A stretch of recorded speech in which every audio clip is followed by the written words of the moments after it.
Greetings and welcome to Austin, Texas Gardening. I'm your host, Matthew Watrich, and today we're going to be talking about the purpose for my YouTube channel, which is to glorify God in gardening by putting on display the beauty of creation. I believe that man was created to live in a perfect garden, and when our King Jesus returns, he will restore our world to the Eden that our hearts are longing for.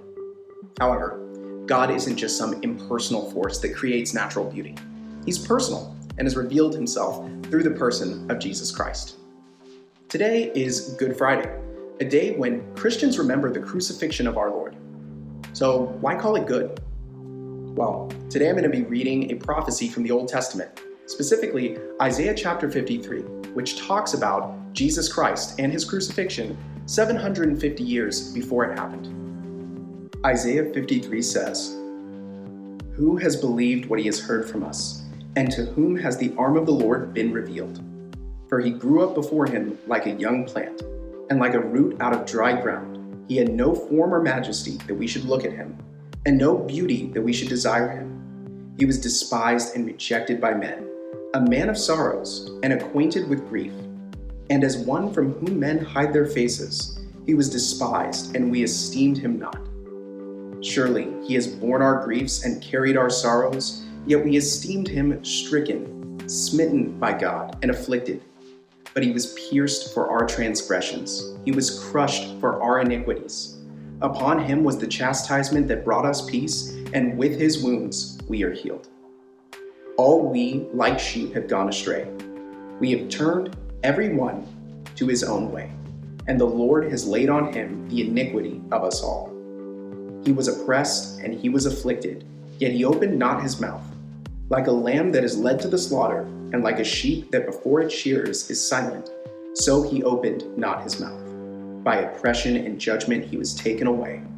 And as for his generation, who considered that he was cut off from the land of the living, stricken for this transgression of my people. And they made his grave with the wicked, and with a rich man in his death, although he had done no violence, and there was no deceit in his mouth. Yet it was the will of the Lord to crush him. He has put him to grief. When his soul makes an offering for guilt, he shall see his offspring. He shall prolong his days. The will of the Lord shall prosper in his hand. Out of the anguish of his soul, he shall see and be satisfied.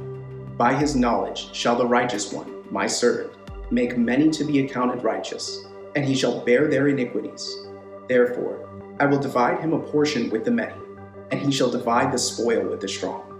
Because he poured out his soul to death and was numbered with the transgressors, yet he bore the sin of many and makes intercession for the transgressors." There are some who say Isaiah chapter 53 isn't about Jesus, but rather is about the general nation of Israel. To them, and to those who are familiar with the Old Testament, I appeal to verse 9, which says, "Although he had done no violence, and there was no deceit in his mouth."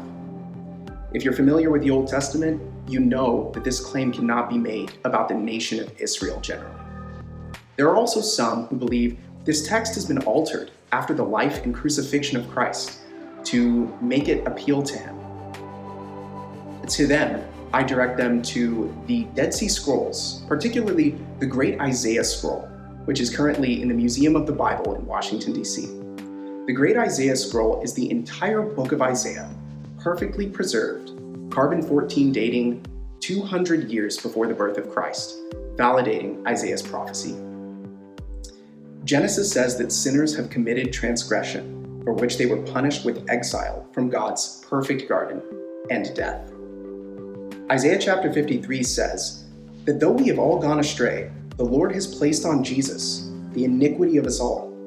Isaiah writes that Jesus was pierced for our transgressions, crushed for our iniquity, that his death brought us healing and peace with God. This is very good news, and the reason why Christians call today Good Friday. Jesus' death and resurrection makes a way for us to return to Eden and enjoy peace with God in paradise. This Easter weekend, I invite you to read Isaiah chapter 53 and its fulfillment in Luke chapter 23 and 24. If you've not yet placed your faith in Jesus Christ, I encourage you to consider that this Jesus is the Son of God, who's made atonement for sin and a way for us to live with him forever in paradise. This Friday, if you don't have a church to go to, I invite you to join me at my local church, the Austin Stone. We'll be having a Good Friday service on Friday and an Easter service on Sunday.